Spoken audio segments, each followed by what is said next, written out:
من أمرنا رشدا ربنا أتمم لنا نورنا واغفر لنا إنك على كل شيء قدير ربنا ظلمنا أنفسنا وإن لم تغفر لنا وترحمنا لنكونن من الخاسرين ربنا لا تؤاخذنا إن نسينا أو أخطأنا ربنا ولا تحمل علينا إسرا كما حملته على الذين من قبلنا ربنا ولا تحملنا ما لا طاقة لنا به واعف عنا واغفر لنا وارحمنا أنت مولانا فانصرنا على القوم الكافرين وطهر النفوس والأرواح والقلب والأسرار والأشباح وطهر النفوس والأرواح والقلب والأسرار والأشباح وطهر النفوس والأرواح والقلب والأسرار والأشباح يا ربي فوق الفوق رب الماء ورب تحت التحت في الظلماء بملكوت جبروت رحموت وحوتك البهموت جرم الرحموت وعالم الغيب وعالم النعوت وعالم الحس معقل الثبوت والعز والكمال والبهاء وكبريائك وبالثناء ألف قلوب الخلق للجهاد حتى تراه قائما عمادي وأيدنه بنا على عجل في شهرنا هذا وتاله ودل. Assalamu alaikum wa rahmatullahi wa barakatuhu. Chers frères en Dieu, c'est un plaisir encore et un honneur de vous rencontrer, masha'Allah, en ces moments d'échange, de fraternité, d'amour et de solidarité. Masha'Allah, tabaraka wa ta'ala. Nous saluons tous les frères, masha'Allah, qui nous suivent partout dans le monde. Masha'Allah. Nous commençons, Inch'Allah, par rendre grâce à Allah, tabaraka wa ta'ala, et lui demander humblement de prier sur le prophète, sallallahu alayhi wa sallam, et même que sa noble famille, sa pure descendance, ses vaillants compagnons, masha'Allah, de même que tous les hommes qui ont suivi leur pas, masha'Allah. Nous avons une pensée à Imam Malik, Imam Abu Hanifa, Imam Al-Shafi'i, Imam Ahmad ibn Hanbal, tous les grands hommes de Dieu, Sayyidina Muhammad ibn Sirin, Hassan al-Basri, tous les grands hommes, masha'Allah, jusqu'au Cheikh Abdul Qadir Jilani, Sidi Hassan al-Shadhili, Sidi Ahmed al-Tijani, radiyallahu ta'ala anhu, ses vaillants compagnons aussi, ses vaillants khulafa, masha'Allah. Nous pensons à tous ces grands hommes de Dieu, de même que nos vaillants, masha'Allah, hommes de Dieu au Sénégal, masha'Allah, tous les grands hommes de Dieu, masha'Allah, à leur tête notre maître bien-aimé, Cheikh Al-Hajj Omar Al-Fouti, radiyallahu anhu, et tous ceux qui ont suivi ses pas. Nous pensons à Cheikh Ahmadou Bamba, radiyallahu anhu, Cheikh Al-Hajj Abdullah Niass, radiyallahu anhu, Cheikh Al-Hajj Malik, radiyallahu anhu, Cheikh Al-Hajj Ahmad Baro Ndiéguène, radiyallahu anhu, Cheikh Al-Hajj Mohamed Saïdou Ba, radiyallahu anhu, Cheikh Abbas Sall, radiyallahu anhu, Cheikh Ahmed Dem Sokone, radiyallahu anhu, Cheikh Ahmadou Ndak Seck Thiénaba, radiyallahu anhu, tous les grands hommes de Dieu, ceux qu'on connaît, ceux qu'on ne connaît pas, ceux qu'on a fréquentés, ceux qu'on connaît par le cœur, par l'histoire, tous ces grands hommes de Dieu, nous demandons à Allah de les bénir, de déverser sur eux sa satisfaction, son agrément, masha'Allah. Ceux qui les remplacent aussi, qu'Allah leur donne une longue vie, masha'Allah. Nous pensons à tous les khulafa du Sénégal, masha'Allah, tous les grands représentants de l'islam, masha'Allah, qu'Allah leur donne une longue vie et beaucoup de baraka, incha'Allah, de même que ceux qui le suivent, masha'Allah. Alhamdulillah Rabbil Alamin, comme vous le savez, chers frères en Dieu, nous allons commencer cette causerie par avoir une pensée, vraiment une pensée très sincère à toutes les populations du Sénégal, masha'Allah, surtout ceux qui sont dans les eaux. Masha'Allah, nous avons vu la pluie Et ça a vraiment causé beaucoup de dégâts. Il y a certains quartiers comme Tahikaou, comme Kerikaou, beaucoup de quartiers, on a eu certaines informations selon lesquelles beaucoup de maisons ont été vraiment inondées, masha'Allah. Mais on a aussi remarqué cette solidarité agissante, masha'Allah, de tous les jeunes de ces quartiers qui se sont mobilisés comme un seul homme, masha'Allah, pour aider ces familles-là, pour les assister, masha'Allah, pour essayer de vraiment de sortir l'eau, hein, masha'Allah. Et c'est des gestes qui m'ont touché. Et ça doit être la même situation partout au Sénégal. Parce que l'union, c'est ça qui fait la force. Hein? L'union, c'est ça qui fait la force. Notre maître Al-Hajj Mohamed Degen nous disait que doole du bariwul kenn du ko tasaare doole du bariwul kenn du ko tasaare. Et machallah, peut-être que nous sommes spirituellement, nous sommes très forts. Culturellement, nous sommes très forts, mais nous sommes pauvres. Beaucoup de gens ne le savent pas au Sénégal. Nous sommes parmi les pays les plus pauvres au monde. Beaucoup de gens ignorent ça. Nous sommes très, très, très pauvres. Seulement, spirituellement, alhamdulillah, culturellement, ça va. Il y a des valeurs, comme les valeurs de la solidarité, d'amour, d'entraide. C'est ces valeurs-là qui nous sauvent. Et c'est ça qui fait que on peut même penser que nous sommes devant certains pays. Or, nous sommes très, très, très pauvres. Donc, alhamdulillah, donc notre richesse se trouve dans nos cœurs. Hein? Hein? Notre richesse se trouve dans nos cœurs. Donc, il faut toujours préserver ça. Et ça, c'est très important. Donc, merci à tous les jeunes qui ont vraiment fourni des efforts pour aider certaines familles, masha'Allah, pendant ces moments de difficulté, masha'Allah. Donc c'est ça, c'est pas l'État qui doit s'occuper de tout. L'État, son rôle, c'est de veiller aux intérêts à l'intérêt commun, aux intérêts de la communauté. C'est ça. C'est d'orienter, c'est d'ouvrir, c'est de baliser le terrain, c'est d'ouvrir des pistes de réflexion. C'est ça le rôle de l'État. Mais le développement, c'est ici, c'est dans la tête, chers frères en Dieu. Hein? Le développement, c'est ça, ce sont ces petites actions-là. Vous tous, vous voyez que nous suivons le frère Al-Hajj Al-Hussein-Ba, hein, qui a quitté les États-Unis, qui a tout laissé pour venir encadrer, assister et montrer un autre visage de la jeunesse de Thiès, Al-Hussein-Ba. Vous le suivez, c'est One Africa. Sur Internet, vous le suivez. Hein, vous voyez cet homme-là. Si Ndiogu ou un autre est là, il peut mettre les liens. Hein, qui essaie d'assainir au moins son quartier, le quartier de Ngent à Thiès. Il appelle les jeunes, il cherche quelques moyens pour au moins assainir, nettoyer certains coins, certaines maisons abandonnées, essayer de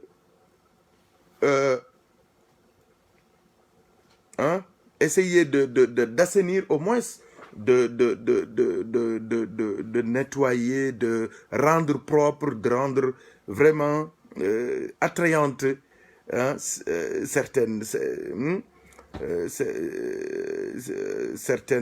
habitations. Hein? Et ça, c'est très important. Il ne faut pas sous-estimer ça. Et c'est ça, il faut partir par la base maintenant pour...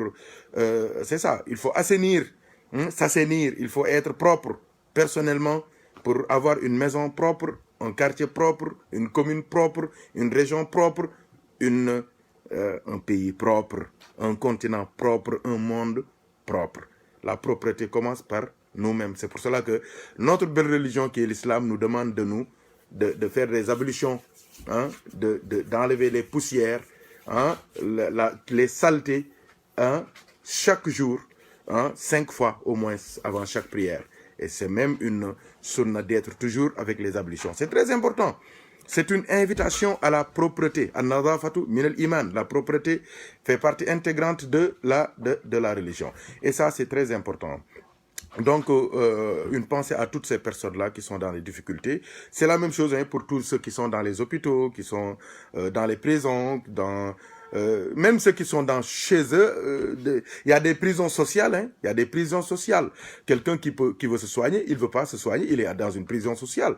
C'est quelqu'un qui veut aider sa famille, qui veut aider ses parents, qui veut assister ses proches, qui veut donner une certaine éducation à ses enfants. Il n'en a pas les moyens, il est dans une prison sociale, une prison psychologique, sociologique. Donc, nous pensons à toutes ces personnes-là, qu'Allah aide tout le monde, qu'Allah bénisse tout le monde, qu'Allah nous donne la paix du cœur, la paix de l'âme, la paix partout, Inch'Allah Ta'ala. Donc, Alhamdulillah Rabbil Alamin, nous voudrions vraiment avoir une pensée à ces personnes-là, à ces maisons-là, à Tahekao, Kermamelage, Kerikao et dans beaucoup d'autres quartiers, et même à Dakar, à Kaoular, à Touba, il y a beaucoup de coins au Sénégal qui sont inondés, machallah. Une pensée à toutes ces personnes-là parce que c'est pas facile, mais c'est comme ça la vie, Inch'Allah. Même ici à Paris, il y a souvent des inondations, hein, attention. Hein? Beaucoup de gens croient que les inondations, c'est seulement à Dakar ou bien au Sénégal. Non, les plus grandes villes du monde connaissent des problèmes d'inondation. Hein? Et pourtant, ils ont les meilleurs réseaux, hein? Ils ont les meilleurs outils. Hein? Les sapeurs-pompiers de ces pays-là auxquels je fais allusion ont des moyens vraiment inimaginables, hein? Mais pourtant, il y a de ces problèmes. Mais l'essentiel, c'est que le peuple, hein? Je parle du peuple, hein? Les populations prennent les devants pour vraiment montrer leur bonne volonté, exprimer leur sentiment de solidarité pour que maintenant l'État puisse venir avec les gros moyens maintenant pour les aider à avancer, Inch'Allah Ta'ala. Chers frères en Dieu, je vais partager avec vous très rapidement une pensée que j'ai puisée d'un petit entretien avec deux frères que vous connaissez bien. L'un, il s'appelle Thierno Racine Ly. Vous le connaissez bien, il est toujours en ligne, il fait beaucoup de choses. C'est un collaborateur, hein, machallah, c'est ça. L'autre, c'est Thierno Omar Kane, que vous connaissez bien. C'était son programme qui est très chargé. Il serait là avec moi pour parler de Cheikh Omar al-Fouti, radiyallahu anhu. On va parler de lui, Inch'Allah. Il a dit que il y a quelques jours, ils ont fait un déplacement dans le RR ici à Paris. Et ils ont lu sur un t-shirt, hein, ils ont lu une phrase. C'est quoi cette phrase? C'est cette phrase-là qui m'a plongé encore dans l'histoire aussi riche que variée de notre maître Cheikh Al-Hajj Omar Al-Fouti. Ça va nous servir d'une très belle transition, Inch'Allah Ta'ala. Il a dit, il était mentionné sur ce t-shirt, hein, la vie est un livre. Connaître ton pays, c'est connaître une page de cet ouvrage. Allahu Akbar. J'aimerais bien qu'un frère écrive ça en commentaire. La vie est un livre. Connaître ton pays, connaître son pays, c'est connaître une page de cet ouvrage gigantesque, incommensurable. C'est une encyclopédie. 25 000 pages. Si tu connais ton pays, tu connais ton histoire, ta culture, ta civilisation, ton tout, mais tu connais seulement une page. C'est pas moi qui l'ai vu, hein. C'est Thierno Racine Ly, Thierno Omar Kane, en se déplaçant ici dans le RER à Paris, ils ont vu quelqu'un sur son t-shirt mentionné, écrit sur son t-shirt, la vie est un livre. Connaître son pays, c'est connaître seulement une page de ce gigantesque ouvrage. Sur le champ, j'ai pensé Sur le champ, j'ai pensé à ce grand voyageur et à ce vrai voyageur. Parce qu'il y en a qui voyagent, mais ce n'est pas des vrais voyageurs. Parce qu'un vrai voyageur, il doit savoir sa destination. Il doit avoir aussi les provisions de son voyage, pour son voyage. Et le grand voyageur, le vrai voyageur, le voyageur, c'est Cheikh Al-Hadi Omar Al-Fouti, radiallahu anhu. Et je vais m'expliquer très clairement. Et vous allez comprendre et vous allez parvenir, vous allez accepter les arguments que je vais vous donner. Parce que c'est des arguments vraiment clairs, comme le Fajr, Inch'Allah. Ça va nous donner même l'occasion de parler un peu du Fajr. Wal Fajr, wal layalin ashrin, wal shafi'i, wal witri, wal layli iza yasri. On va parler de ça. Parce que cette sourate aussi, c'est la sourate de Cheikh Al-Hadi Omar Al-Fouti. Donc, il était mentionné sur le t-shirt de cet inconnu-là, de cet inconnu connu. Hein? La vie est un livre. Connaître son pays, c'est connaître une page de cette encyclopédie. Donc, chers frères en Dieu, pour connaître le monde, il faut bouger. Il y a trois manières. Il y a trois manières de connaître le monde. Soit tu voyages, soit tu apprends, soit tu écoutes quelqu'un qui a voyagé, ou bien quelqu'un qui a appris. C'est les trois manières. Il y a une certaine ouverture, personne ne peut l'avoir chez soi. C'est pas possible. On dit même que nul n'est prophète chez soi. Regardez, lisez le Coran, chers frères en Dieu. Vous verrez que tous les prophètes d'Allah, ils ont migré. Ils se sont déplacés. Wa ila Madiana, wa ila inni zahibun ila rabbi. Le prophète, non, tous les prophètes, ils se sont déplacés. Tous les prophètes. Tous les prophètes se sont déplacés. L'exemple le plus parfait, c'est notre prophète Sayyidina Muhammad, sallallahu alayhi wa sallam. Son déplacement, c'est le plus beau déplacement. C'est le déplacement le plus béni de tous les déplacements du monde. C'est son déplacement de la Mecque vers Madinatul Munawwara. C'est pour cela que c'est une sunna même des awliya et des héritiers du prophète sallallahu alayhi wa sallam de se déplacer. Attention, chers frères en Dieu. Le prophète sallallahu alayhi wa sallam, il est né à la Mecque. En 570, tout le monde le sait. 13 ans, à 40 ans, sallallahu alayhi wa sallam, il a été envoyé. Tout le monde le sait. Il est resté 3 ans à la Mecque à appeler les gens et c'était difficile. C'était chaud. Il a souffert. Ses compagnons ont souffert. Il les a envoyés en Afrique. Je vais parler de ça tout de suite. Parce qu'on ne peut pas parler de l'histoire du prophète sans parler d'Éthiopie, d'Abyssinie. Et on ne peut pas parler d'Abyssinie sans parler de Bilal. On ne peut pas parler d'Abyssinie sans parler de Ashamata, le Négus d'alors. On ne peut pas parler de Bilal, de Ashamata sans parler de leur héritier. Qui est leur héritier? C'est Cheikh Al-Hadi Omar Al-Fouti. Radiallahu anhu. Donc le prophète, il s'est déplacé. À Medinatul Munawwara, il ne s'est pas seulement déplacé là-bas. Il a construit là-bas sa première mosquée.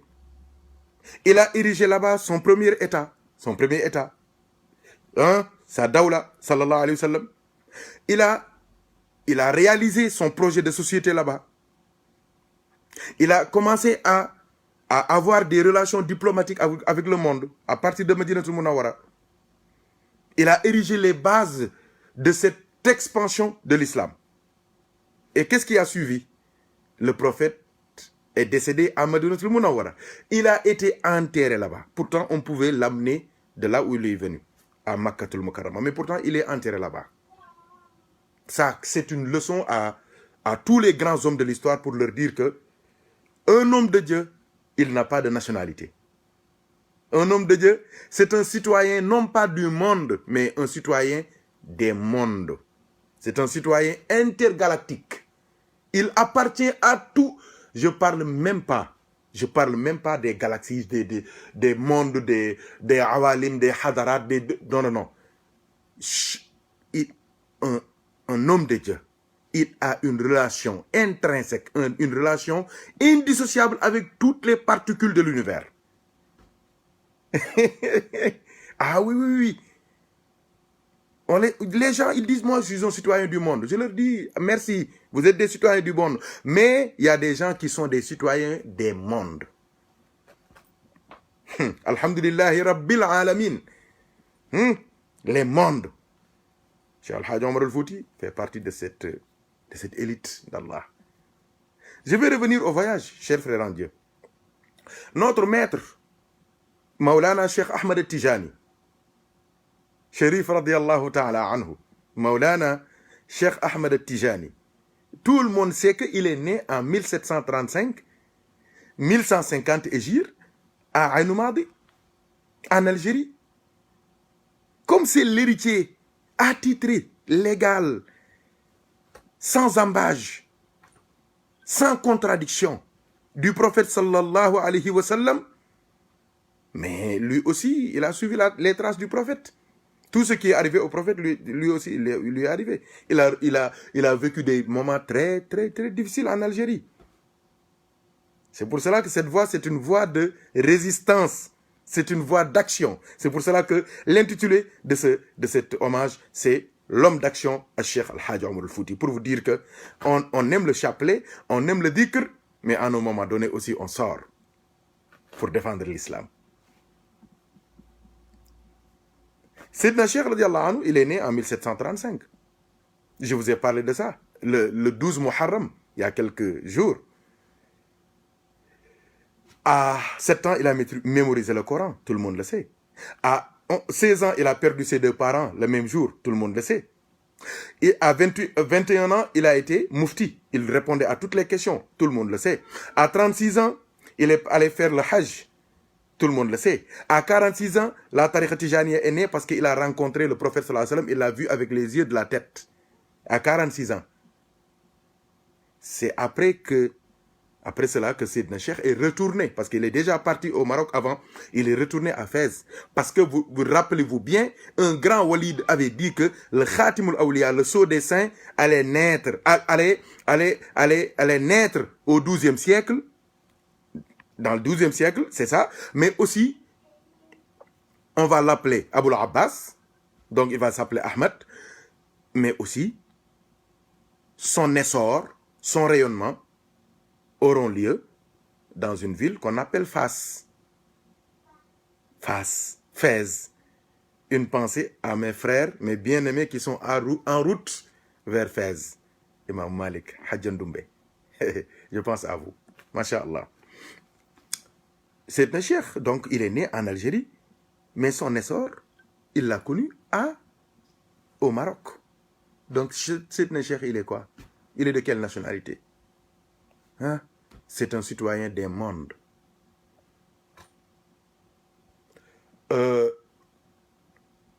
C'est la même chose pour tous les grands hommes de Dieu au Sénégal.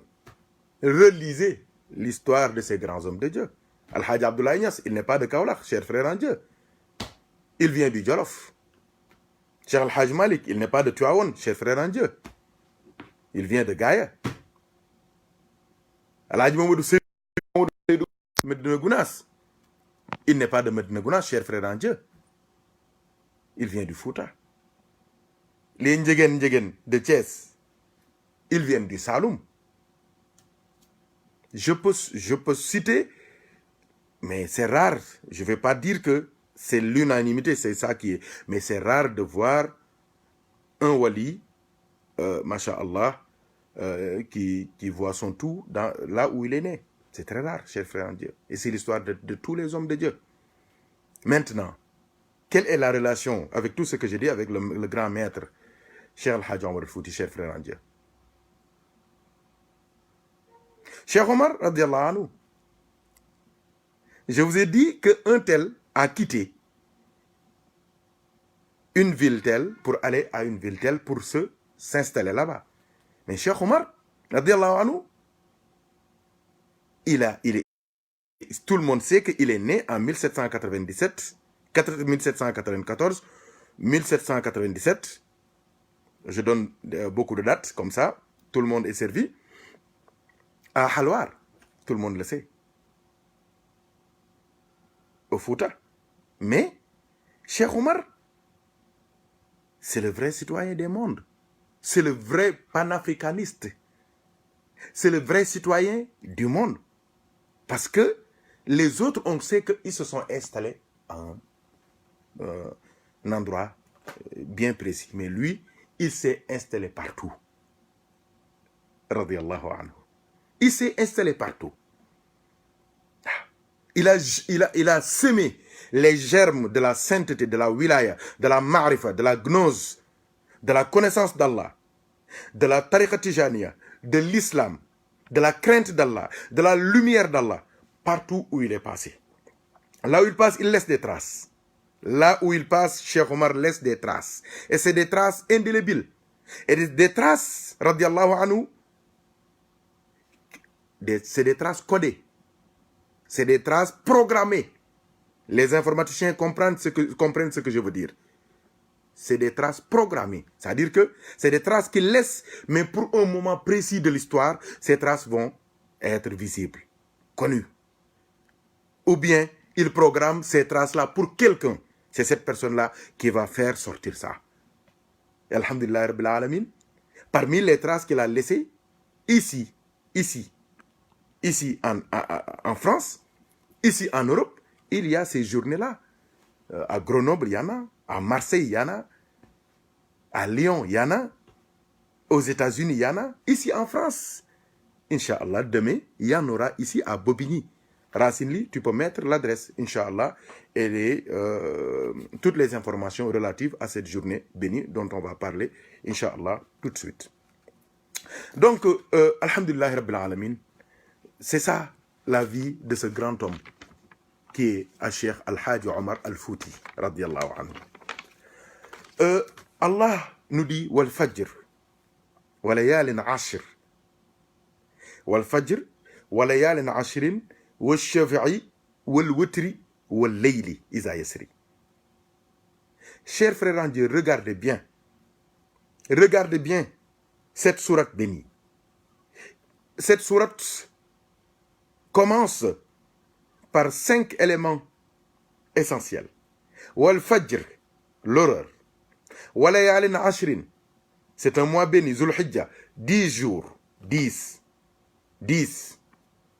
Wal shaf'i, tout ce qui est impair, tout ce qui est pair.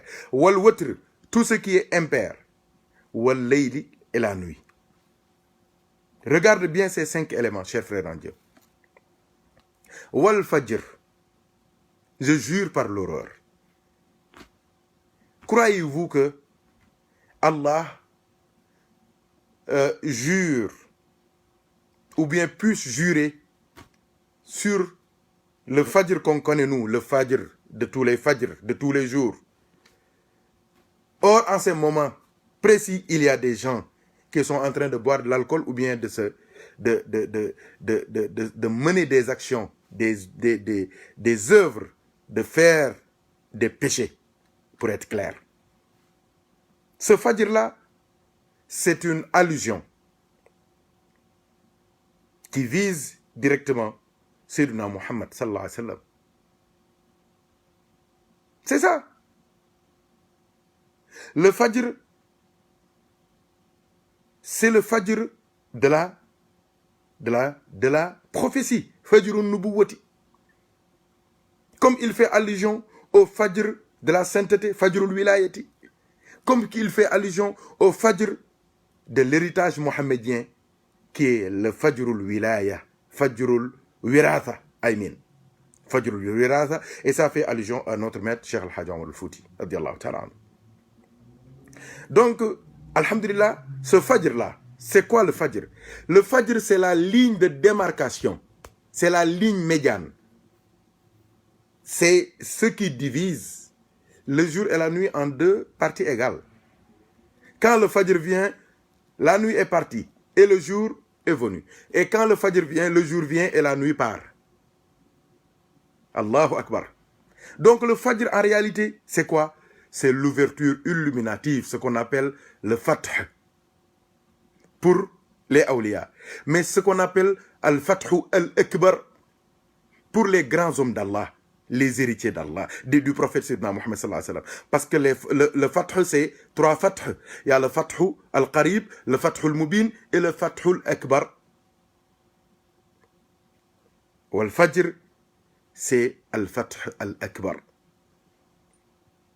أولم يرى الذين كفروا أن السماوات والأرض كانتا رتقا ففتقناهما وجعلنا من الماء كل شيء حي أفلا يؤمنون. Allahu Akbar. Allahu Akbar.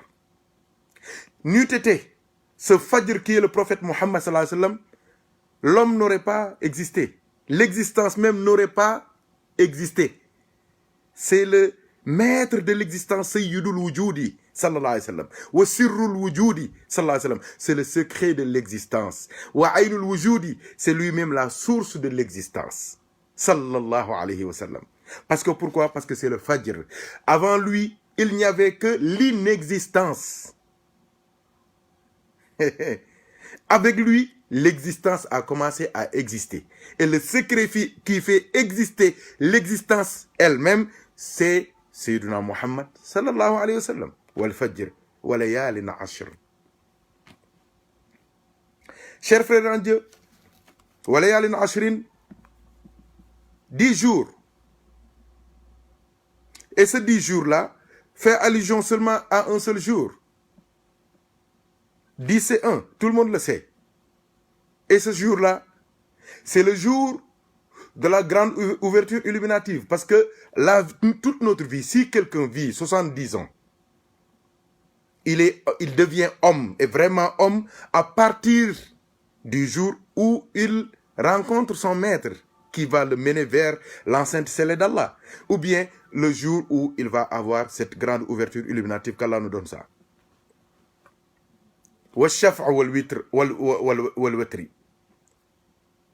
Allah, il dit, je jure par tout ce qui est père.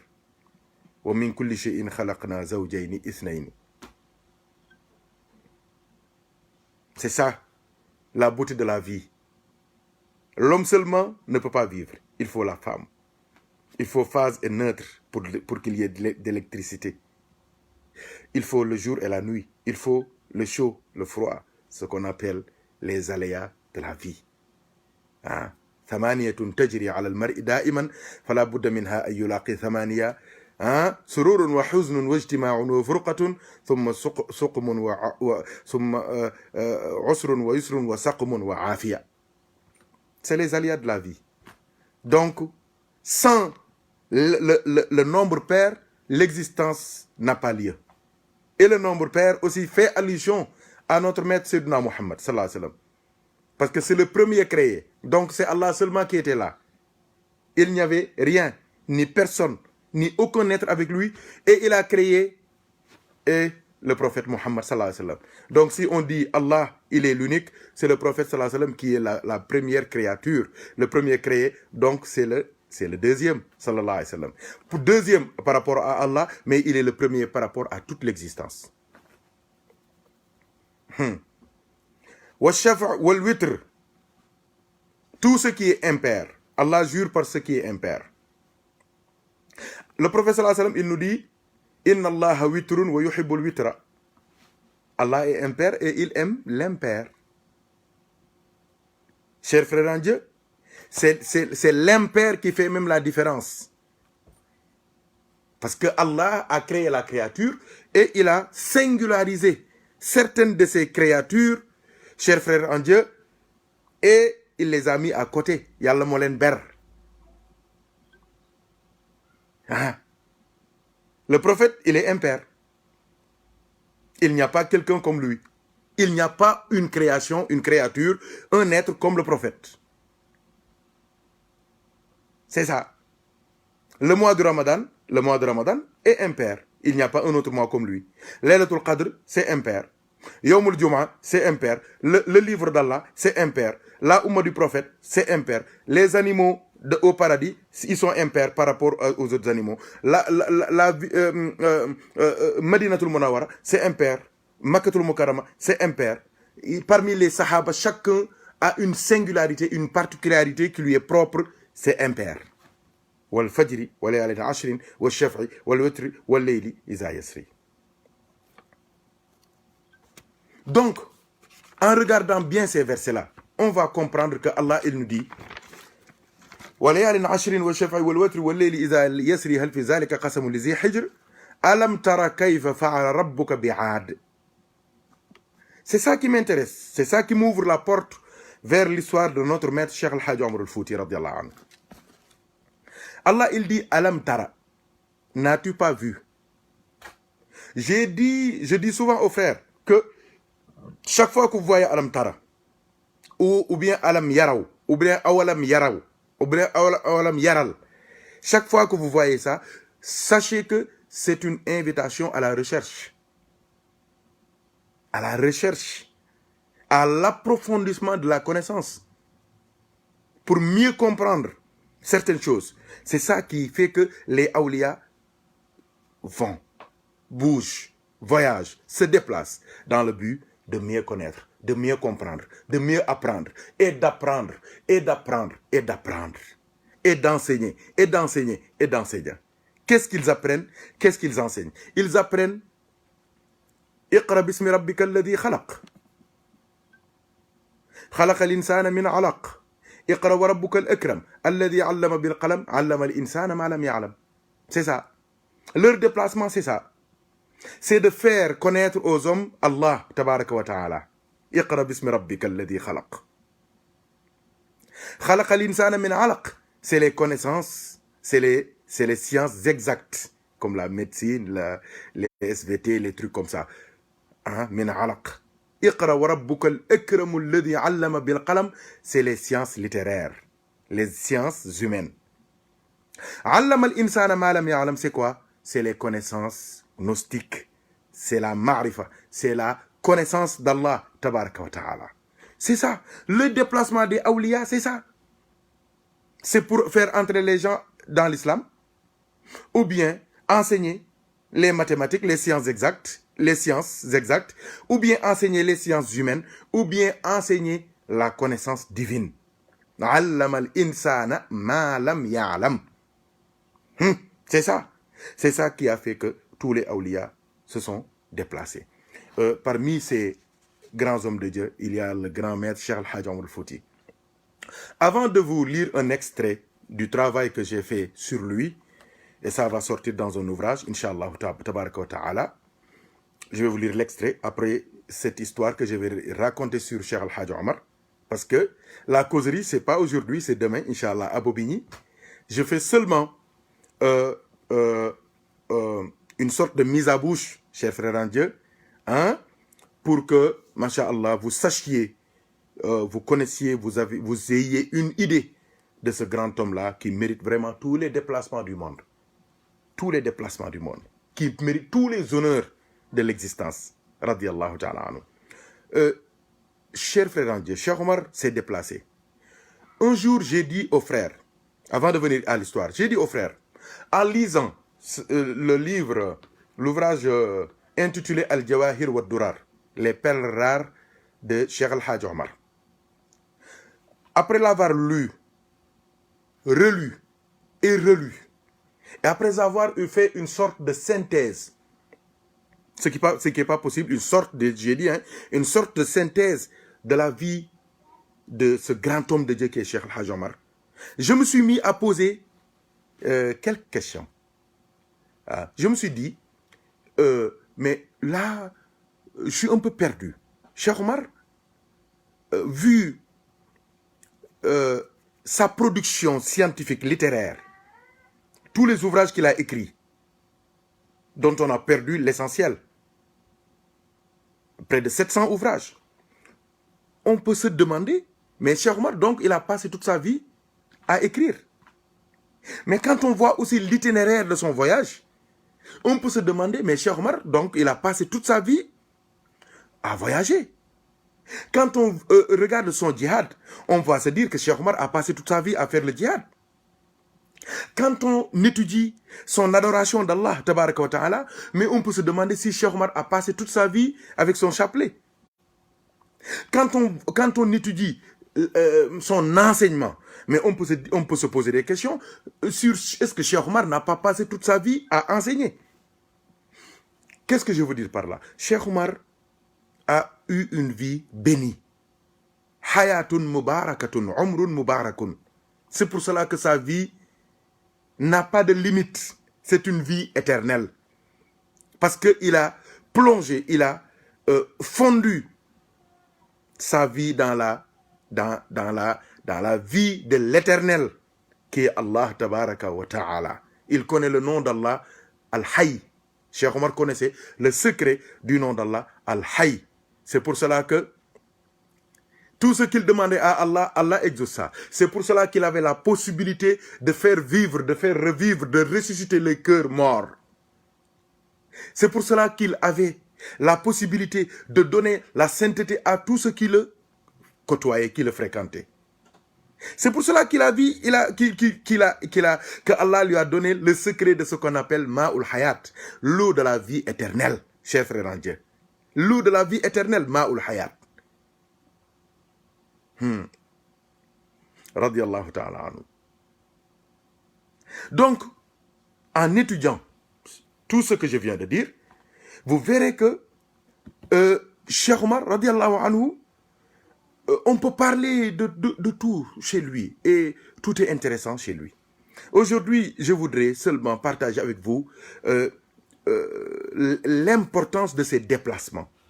Il a fait des milliers de déplacements jusqu'à Jérusalem, jusqu'en Égypte, jusqu'à la Mecque, l'Afrique, on n'en parle même pas. Il a sillonné tous les peuples, tous les pays d'Afrique. J'ai dit dans cet ouvrage que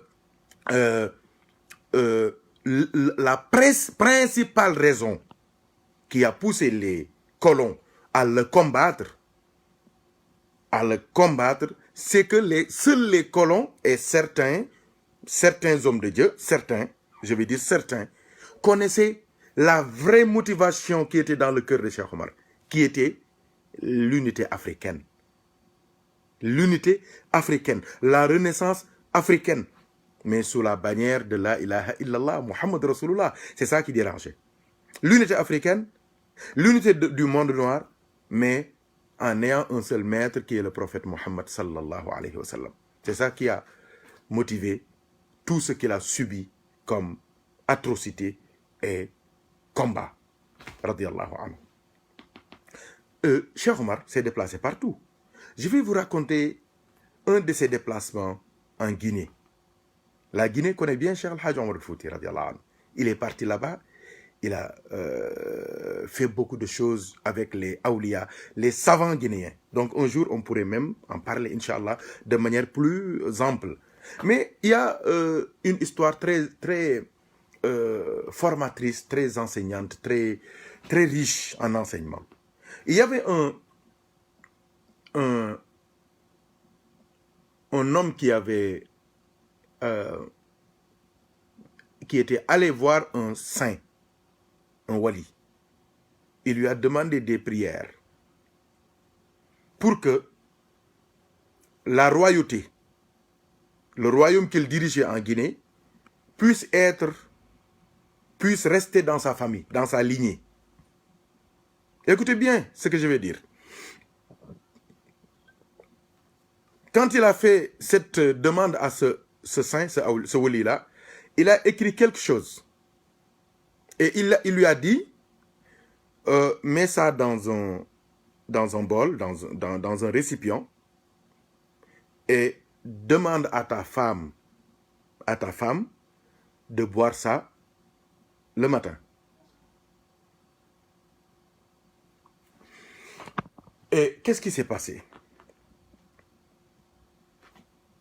Par malchance, par décret d'Allah, la femme de ce roi a demandé à sa servante de boire ça.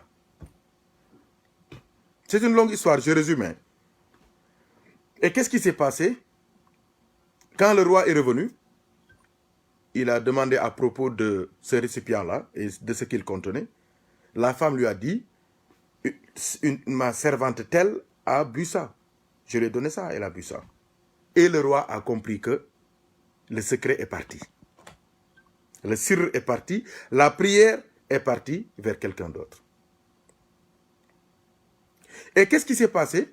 Le roi, comme il connaissait l'histoire, il savait aussi le niveau spirituel de ce wali d'Allah, il a demandé à un de ses cousins de se marier, d'affranchir et de se marier avec cette servante-là. Quand le roi et ce cousin-là était l'homme de confiance, c'est-à-dire le général de ce roi-là. Et quand le roi est décédé, ses enfants étaient très petits. Ses enfants étaient très petits. Donc, ils n'avaient pas l'âge de régner. Il y avait ce qu'on appelle en droit un conseil de régence. Qu'est-ce qui s'est passé? C'est le général de ce roi-là c'est à lui qu'on a demandé de tenir les rênes du pouvoir. Et qu'est-ce qui s'est passé? Au décès de ce roi-là, le fils du roi qui avait demandé cette prière, il faut nous suivre, hein, le fils de ce roi-là a maintenant hérité de ce pouvoir. Mais qu'est-ce qui s'est passé? Il s'est trouvé que ce fils de ce roi-là, de l'ancien roi, n'avait pas la formation, l'entraînement, tout ce qui faisait de lui un roi, un vrai guerrier. Et ils sont allés chercher le fils de ce général-là, qui est le fils en même temps de la servante qui avait bu la prière, masha'Allah, pour maintenant refouler et repousser les ennemis qui avaient attaqué le royaume. Donc, et tous les sages ont dit que, comme celui-là, il a fait ça, donc on va le laisser diriger le pays. Et pourtant, la royauté revenait à celui qui n'avait pas pu repousser les ennemis. Qu'est-ce qui s'était passé? Ils sont restés pendant longtemps à se battre entre eux. Il y avait beaucoup de morts. Parce que l'un était un roi légitime, mais l'autre aussi, c'est le fils du roi, d'un roi légitime aussi. Celui-là, il est socialement, c'est le roi, mais l'autre aussi, historiquement, c'est le roi. Donc, ils se sont battus. Il y avait beaucoup de sang. Et les dernières et les batailles les plus atroces ont coïncidé avec l'arrivée de Cheikh Al-Hajj Omar en Guinée. Et quand Cheikh Omar est venu, personne ne connaissait le secret là. Cheikh Omar leur a révélé pourquoi ces enfants-là du général et de cette femme-là ont ce pouvoir-là, ces capacités vraiment inimaginables. Il leur a dévoilé le secret de cette prière que le wali avait faite. Et qu'est-ce qui s'est passé? Cheikh Omar leur a dit, maintenant, qu'est-ce que vous faites? Vous allez régner par alternance. La famille du roi historique, vous régnez 2 ans, et après 2 ans, c'est l'autre famille que le peuple a choisi qui va régner. Et c'est ça qui a réglé ce problème-là, sinon tout le Fouta allait s'entretuer. Et, chers frères, j'espère, je crois bien que l'histoire que je viens de vous révéler vous rappelle l'histoire de Sayyidina Muhammad sallallahu alayhi wa sallam avec la pierre noire, Hajarul Aswad. Hajarul Aswad, c'est lui qui a mis son turban, son kala, pour régler ce problème-là définitivement. Et ça allait amener une guerre de 300, 500 ans. Donc, Cheikh Al-Hajj Omar, c'est le vrai voyageur. Il s'est déplacé. Il a appelé à l'islam des hommes que Allah aime, ont répondu. Cheikh Omar a enseigné, il a appris les sciences exactes, Cheikh Omar a appris et enseigné les sciences humaines. Cheikh Omar a aussi ouvert des cœurs et il a déversé la lumière d'Allah, la connaissance d'Allah, tabaraka wa ta'ala. C'est pour cela que, Inch'Allah ta'ala, sans tarder, je vais partager avec vous un extrait du travail que j'ai fait sur lui. Bismillah. Certains hommes occupent une place de choix dans la liste d'or des privilégiés d'Allah. Cheikh Omar al-Fouti a montré le jour même de sa naissance qu'il était un wali hors pair, un océan de pureté et de sainteté. Allahu Akbar. En effet, il est venu au monde la nuit d'un mercredi de Sha'ban en 1794. Avant la prière de Fajr, pour demeurer à jamais un soleil qui brille et qui fait briller des générations entières. Tout le Fouta s'est référé à lui pour couper et s'abstenir de manger car il observait, Cheikh Omar, car il observait déjà le jeûne du mois de Ramadan. Allahu Akbar. Dès sa tendre enfance, il n'a cessé d'impressionner sa génération en maîtrisant le Coran à 8 ans. Cheikh Tidiane 7 ans, Cheikh Omar par respect 8 ans. En exprimant son vœu d'amasser le maximum de sciences, sciences exactes, sciences humaines et sciences divines. D'aller à la Mecque pour faire la visite pieuse au prophète Sayyidina Muhammad sallallahu alayhi wa sallam. En ce moment précis, ses compagnons et collègues de la même génération ne savaient même pas ce que pourrait signifier Makka ou Madina. Donc Cheikh Omar a très tôt nourri des ambitions de très haute portée spirituelle. Son dévoilement kashf s'est très tôt manifesté à l'image de beaucoup de saints. C'est ensuite en 1820 qu'il quitta son Fouta natal en direction de la Mecque. Durant son voyage, sa haute station spirituelle se confirmait de plus en plus. Et c'est après une prière de Takusan, Asr, qu'il vit son maître, Cheikh Mohammed Al-Ghali, qui lui renouvela l'allégeance qu'il avait faite à Chérif Cheikhna Ahmed Tijani radiallahu anhu. Il resta près de 3 ans à son service exclusif, dans la plus grande soumission et sous l'œil vigilant de Sayyidina Muhammad Rasulullah sallallahu alayhi wa sallam. Donc ils étaient à Médina. Il est important de rappeler que Cheikh Al-Hajj Omar a bénéficié d'innombrables privilèges dont les plus marquants sont Cheikh Al-Hajj Omar radiallahu ta'ala anhu, il a reçu son éducation spirituelle entre la Kaaba et Madina et il lisait ce qui était dissimulé dans les cœurs, son kashf. Il a été éduqué sous l'œil vigilant du prophète Sayyidina Muhammad par un shérif, Cheikh Mohammed Ghali, et fut élevé au grade de khalifa de Cheikh Tijani dans toute l'Afrique noire. C'est Sayyidina Cheikh lui-même qui ordonna à Cheikh Mohammed Ghali de lui donner tout ce qu'il voulait. En ces termes, tu ne fais que lui transmettre, mais nous lui avons déjà tout donné. Il a eu le privilège de voir Sayyidina Mohammed à l'état de veille, Jahratan, et de lui parler. Donc, la grande ouverture illuminative. Il a eu l'honneur de connaître le nom suprême, Al-Ism Al-A'zam. Ah, wow. Il recevra l'ordre divin du prophète et de Sayyidina Cheikh de mener le djihad, l'orientation et l'éducation des créatures. Al-Jihad, wa Da'wa, wal Irshad. Il a reçu ces 3 injonctions venant d'Allah, tabaraka wa ta'ala, par l'entremise du prophète et de Cheikhna Ahmed Tijani, radiallahu ta'ala anhu. Après avoir reçu tous ces grades et stations, El Hadj Omar radiallahu anhu entreprit son retour dans le but de fonder un empire musulman, dont la seule règle sera la ilaha illallah Muhammadur Rasulullah. Ce noble et élevé objectif de Cheikh Omar est l'une des principales raisons de toutes les difficultés qu'il a rencontrées durant sa mission. Ça, c'est très important. J'insiste là-dessus. Ce noble et élevé objectif de Cheikh Omar, radiallahu anhu, est l'une des principales raisons de toutes les difficultés qu'il a rencontrées durant sa mission.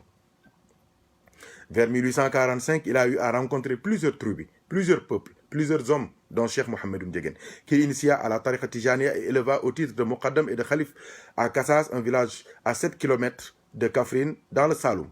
Tout ceci pour marquer la longue marche de Cheikh Omar al-Fouti et de la famille Ndiéguène dans la propagation de l'islam, la vulgarisation des enseignements, et du prophète Sayyidina Mohammed et de Sayyidina Cheikh Ahmed Tijani.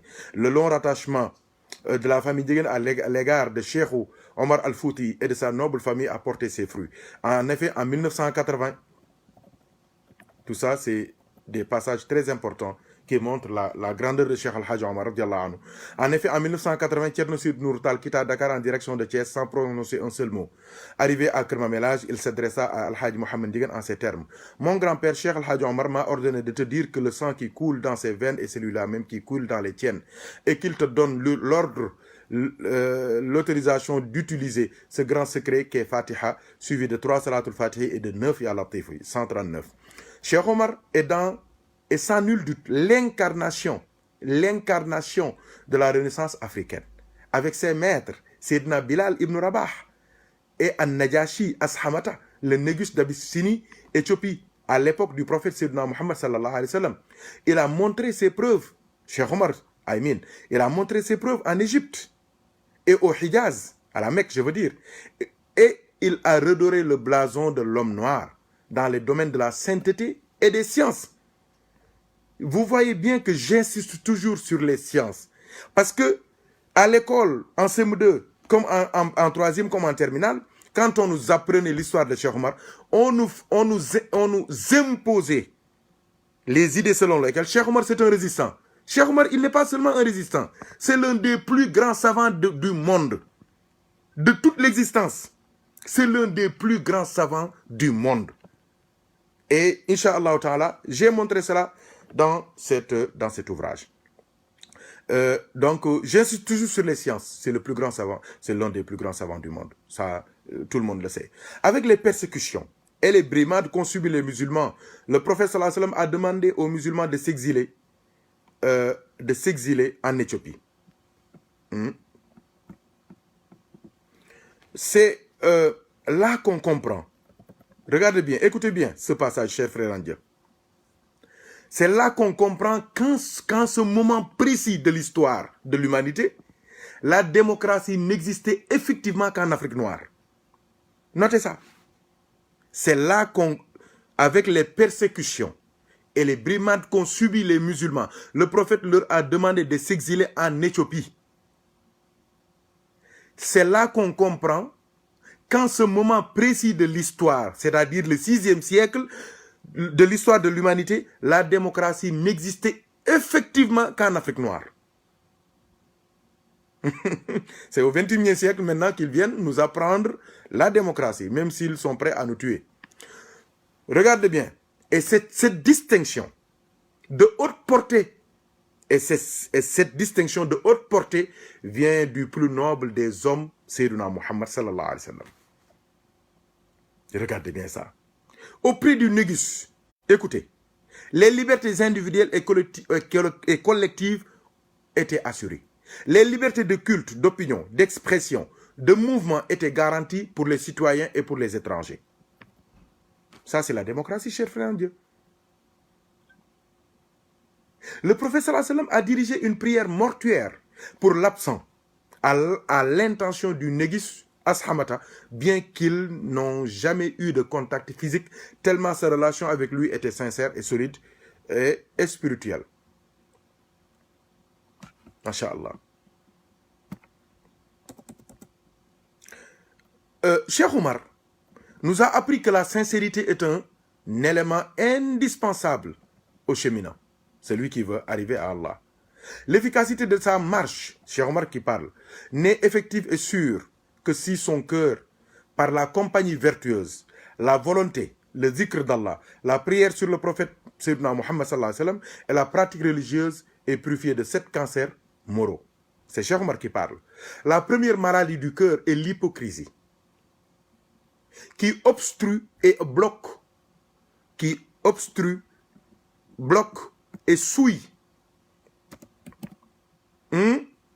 tout ce qu'elle touche. Je parle de l'hypocrisie.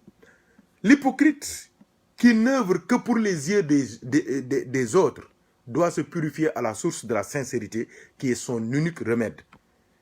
En vérité, ma salat, mes actes de dévotion, ma vie et ma mort appartiennent à Allah, Seigneur de l'univers, à lui nul associé. Et voilà ce qu'il m'a été ordonné et je suis le premier à me soumettre. Inna salati, qul inna salati, wa nusuki, wa mahyaya, wa mamati lillahi rabbil alamin, la sharika lahu, wa bizalika umirtu wa ana awwalul muslimin. Suratul An'am, verset 162. Ensuite, le cœur peut être attaqué par une anomalie plus aiguë que l'hypocrisie, qui est le fait que l'homme croit que tout ce qu'il a vient de lui-même. C'est très dangereux. Dans ce cas, il doit se soigner à l'essence de la reconnaissance sincère envers le Créateur. Et tout ce qui est en vous comme faveur provient d'Allah. Donc la première maladie, c'est l'hypocrisie. La deuxième maladie, c'est le fait de croire que tout ce que tu as comme faveur vient de toi. Parmi les défauts du cœur, Cheikh Omar al-Fouti a cité l'arrogance, l'orgueil et la colère qui phagocytent et démolissent tout acquis spirituel. L'arrogance, l'orgueil et la colère. Ces éléments phagocytent et démolissent tout acquis spirituel. Je crois que les frères, en ce moment précis, doivent lire ces écrits de Cheikh Al-Hajj Omar, radiallahu anhu. Il est très arrogant, très orgueilleux, très colérique. Il y a trop de violence dans les publications, dans les commentaires, même dans les réflexions. Il y a trop de violence. Et ça, c'est très dangereux. Ces vices ne sont affaiblis et anéantis que par l'eau de la modestie, de la simplicité, de la douceur, du pardon, du dépassement de soi et de la retenue. Pour lui, la colère affaiblit, voire inhibe la raison, la lucidité et la retenue. Wallahi. Les gars, il y a des solutions que je donne là. Faire ces ablutions, boire 3 gorgées d'eau ou rentrer en contact avec la terre qui est eau par la prosternation, sujoud ou un autre moyen sont des solutions qui peuvent aider à éteindre ou atténuer le magma de la colère. Merbahoul. La meilleure attitude à tenir en cas de danger est de se protéger, de baisser sa tête ou de se mettre par terre, surtout quand il y a des coups de feu. En réalité, celui qui fait le sujoud pose son front sur la Kaaba, son nez sur Madina, la lumineuse, et sa bouche sur le micro de la présence divine. La quatrième pathologie, donc j'ai parlé, son Aïssatou, l'hypocrisie, le fait de croire que tout ce qu'on a vient de nous. La troisième pathologie, c'est la colère, l'orgueil, l'arrogance. La quatrième pathologie du cœur est l'envie, qui dévore les bienfaits et les bonnes actions comme le feu consume l'herbe sèche. Elle est soignée à la source de la mahabba ou amour sincère, qui est un fleuve qui ne coule que sur le lit de la recherche exclusive de la face d'Allah. L'amour insensé des fous est fou des compliments. L'amour insensé est fou des compliments, des éloges, des premières places et l'un des plus redoutables obstacles du cheminant. Ça fait partie des pathologies. L'amour insensé est fou des compliments. Cette folie des grandeurs est apaisée par l'eau de la certitude. Cheikh Omar, c'est celui qui donne la maladie et le traitement qu'il faut. La majesté et la supériorité sont les attributs exclusifs d'Allah. Et quiconque se les approprie est voué à la perdition. L'homme est un être faible, impuissant, ignorant et mortel dont l'origine et le terminus sont la terre. Le sixième tare du cœur est le fait de rêver debout, qui est le germe de l'insouciance et de la paresse. Le fait de rêver debout. L'ajournement de tous ces faux projets et faux problèmes est nécessaire pour s'occuper des vraies préoccupations ici et dans l'au-delà, car la mort ne vient que par surprise. La septième et dernière tâche, donc la sixième maladie, c'est le fait de rêver debout. C'est le fait de toujours se créer des projets dans sa tête qui n'aboutiront jamais. Hein, des faux projets et de créer de faux problèmes. Hein. Nous sommes des spécialistes, le Sénégal est spécialiste en faux problèmes et en faux projets irréalisables, c'est ça. La 7e et dernière tâche du cœur, c'est Cheikh Omar qui parle, est le fait de se plaindre des décrets d'Allah, qui a tout créé sans l'assistance de qui que ce soit. La soumission totale et la certitude qu'Allah ne se trompe pas sont les médicaments pour soigner ses manquements. Pour remédier à tout cela, l'homme a besoin de se soigner à l'hôpital du prophète Sayyidina Mohammed, qui est le médecin des cœurs. Ce centre hospitalier mohammedien a un accueil attentif, docteur. Des aides-soignants actifs, docteur Diop. Des infirmiers soigneux, docteur Cheikh Tidiane Faye. Des médecins généralistes attentionnés. Des urgentistes efficaces qui ne passent pas à côté de la vraie pathologie. Des chirurgiens précis et une administration professionnelle est responsable dans toutes leurs démarches. C'est dans cette structure seulement qu'on peut, avec une sécurité totale, subir une anesthésie locale ou générale, dont la motivation est de permettre la désinfection du patient dans tout son être. Ainsi, le cœur de l'homme. Soigner révèle les secrets, ces joyaux qui sont au nombre de 7, selon les enseignements de notre maître Maulana Cheikh Ahmed Tijani Sherif radiyallahu ta'ala anhu. Donc, alhamdulillah, je vais m'arrêter à ce passage parce que tout ce qui suit concerne les 7 perles, les 7 joyaux, les 7 coffres du cœur dont parle Maulana Cheikh Tijani radiyallahu anhu dans Jawahirul Ma'ani. Inch'Allah, on aura l'occasion d'y revenir, Inch'Allah ta'ala. Donc, chers frères en Dieu, voilà le grand maître Cheikh Al-Hajj Omar Fouti. Il a fait le djihad, on sait. Il s'est déplacé, on sait. Mais aussi, il faut retenir que c'est l'un des plus grands savants de la Ummah du prophète Muhammad sallallahu alayhi wa sallam.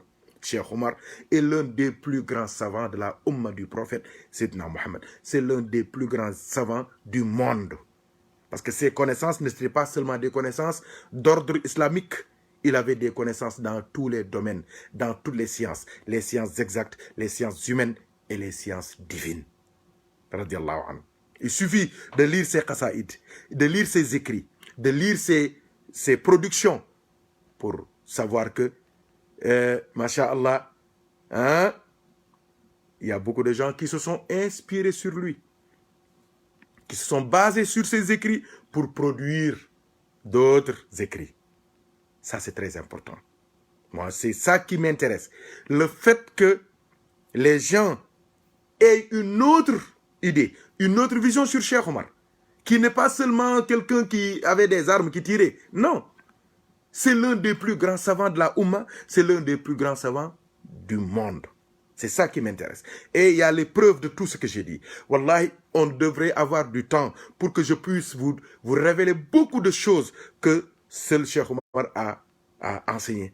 Hein, Masha'Allah, dans ce monde-là. Qu'Allah continue d'être satisfait de lui, qu'Allah continue de l'agréer, qu'Allah continue de donner une longue vie à toute sa progéniture, à tous ses enfants bénis, à leur tête le grand maître, le wali, le arif billah, al-Cheikh Mohammed al-Bashir, Mohammed al-Bashir ou Muntaqa Taha Cheikh Omar al-Fouti, radiyallahu ta'ala anhu. Le grand wali, le grand savant. Cheikh Bashirou est comme son grand-père. Les gens partent là-bas pour demander des prières parce que sa prière est exaucée.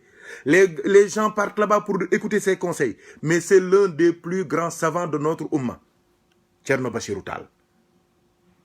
Il a une formation très, très, très corsée en sciences religieuses.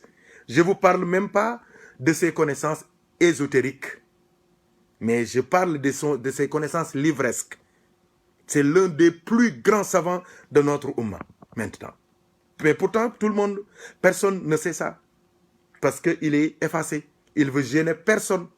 Il veut perturber. Il ne veut pas perturber. Il ne peut pas déranger. Il ne veut pas gêner. Parce qu'il sait que c'est le calife de Cheikh Al-Hajj Omar.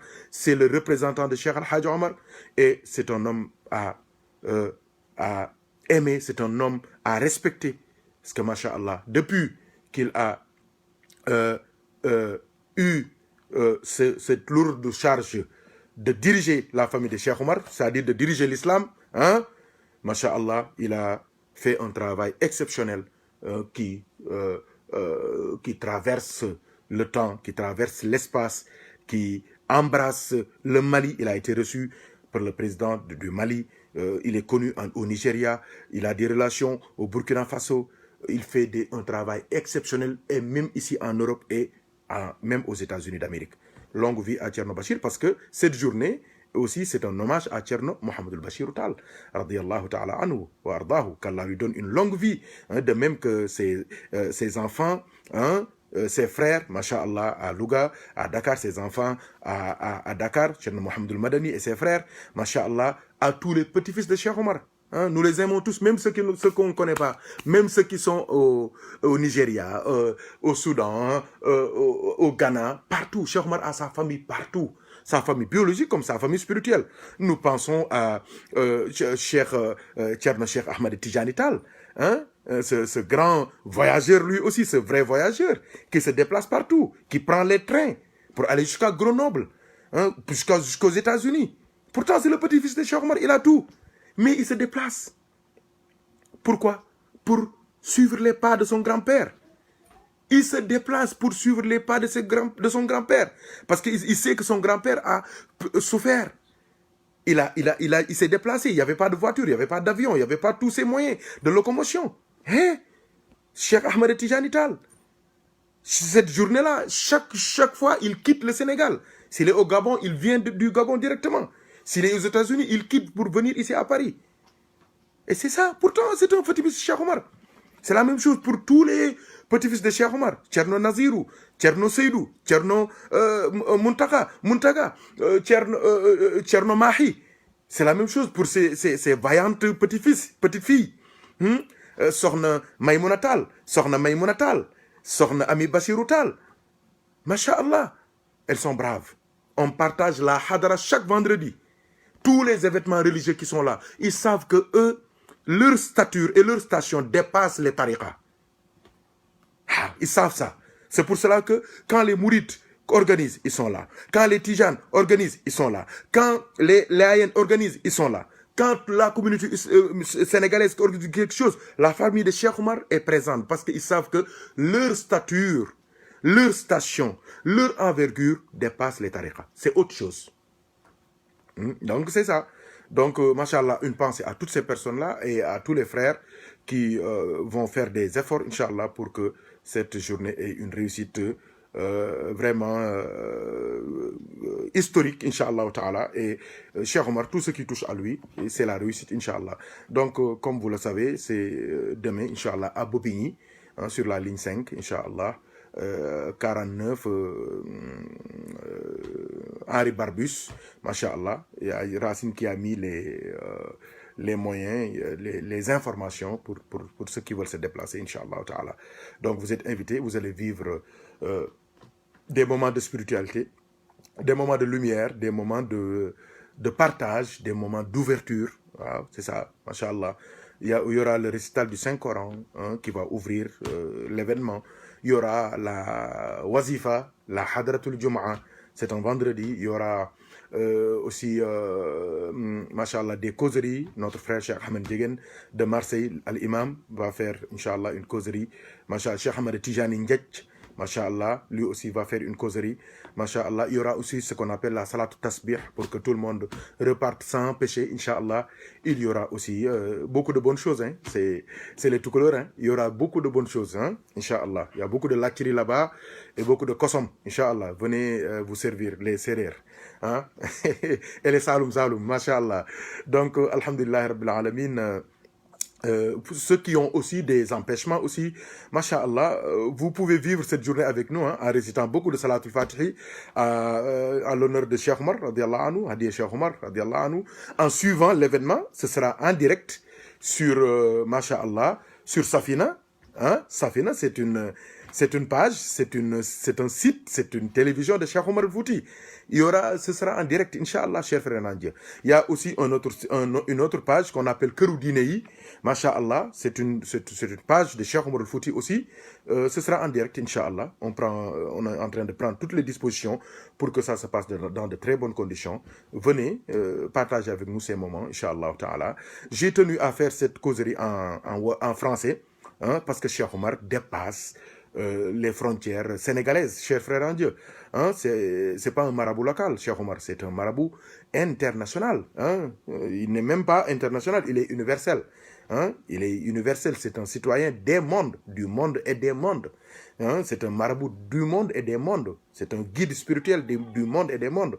Radiallahu ta'ala anhu. Donc, Inch'Allah, venez et partagez avec nous ces moments, Inch'Allah. Longue vie au Khalif, Cheikh Mohamed El-Bachirou, longue vie à tous les fils de Cheikh Omar, tous les petits-fils de Cheikh Omar. Nous demandons à Allah de les bénir, de leur donner une longue vie, beaucoup de baraka. Les gens, quand ils voient un petit-fils de Cheikh Omar sur le champ, ils leur demandent des prières. Moi, chaque fois que je finis mes wirds, c'est l'une des prières que je fais. C'est-à-dire, je demande à Allah, tous les petits-fils de Cheikh Tijan, tous les petits-fils de Cheikh Omar, hein, toute personne qui les rencontre et qui tend leurs mains ou bien qui les appelle pour leur demander des prières, avant même qu'ils disent leurs problèmes, avant qu'ils exposent leurs problèmes, qu'Allah exauce. Ah, ça fait partie de mes prières.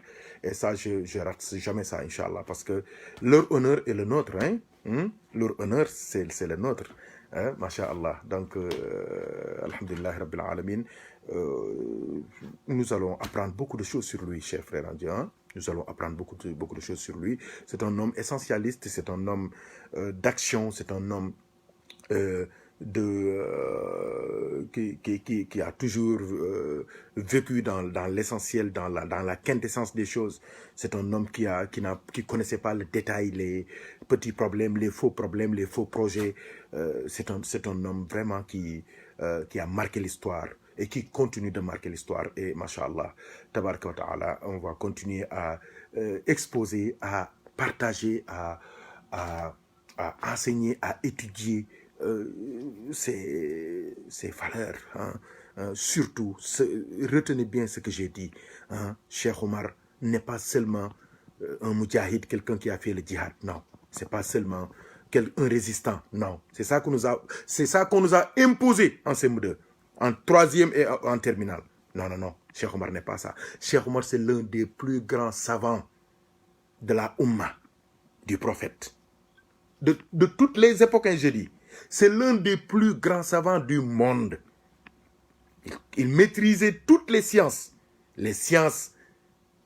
exactes, les sciences humaines et les sciences divines. C'est l'un des plus grands savants du monde. C'est l'occasion, c'est le moment, cher frère en Dieu. Nous, disciples de Cheikh Omar, nous qui aimons Cheikh Omar, c'est le moment de mettre en exergue, de montrer ça au monde. Hein, et de sortir, et de faire sortir ça de la tête des gens. Hein. Pourquoi on veut nous imposer que Cheikh Omar ne faisait que la guerre? Pourquoi ériger d'autres? Hein? Pourquoi on veut nous imposer un autre héros national que Cheikh Omar? Pourquoi on veut nous imposer un autre qui incarne la renaissance africaine, la négritude, que Cheikh Omar? Or, c'est lui. C'est historique. Il y a les preuves, chers frères en Dieu. Les preuves spirituelles, les preuves ésotériques, exotériques, les preuves dans le bâtin, les preuves dans tous les domaines. Personne n'ose dire le contraire. Personne. Donc, qu'est-ce qui reste? C'est la volonté de diffuser ces connaissances de Cheikh Omar dans la conscience collective. Parce que les collectivités de conscience connaissent Cheikh Omar. Mais c'est la conscience collective. C'est ça le problème. Et ça c'est un travail très sérieux.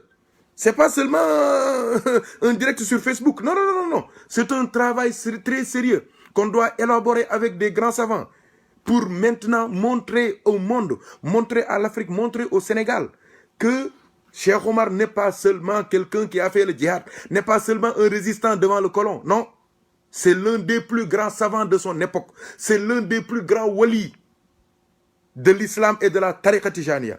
C'est l'un des plus grands savants de la Ummah du prophète. C'est l'un des plus grands savants du monde. Il est temps, chers frères en Dieu. Cheikh Omar, il a fait tout ce qu'il devait faire. Il nous reste, nous, maintenant, de mener ce travail-là. Et figurez-vous, Cheikh Omar a fait le plus difficile. Parce que nous, on ne demande pas de nous battre, hein. On ne demande pas de prendre des sabres. On ne demande pas de rester pendant des jours sans manger. On ne demande pas d'être dans une embuscade de feu. Non. Qu'est-ce qu'on nous demande? C'est d'étudier de manière très sérieuse, chers frères en Dieu, de restituer nos études. Cheikh Omar n'a pas besoin de propagande. Mais montrons aux gens ce qu'il a produit, ce qu'il a écrit, ce qu'il a fait. Et tout le monde sera d'accord avec nous. Et c'est ça qui est important. C'est ça qui est important.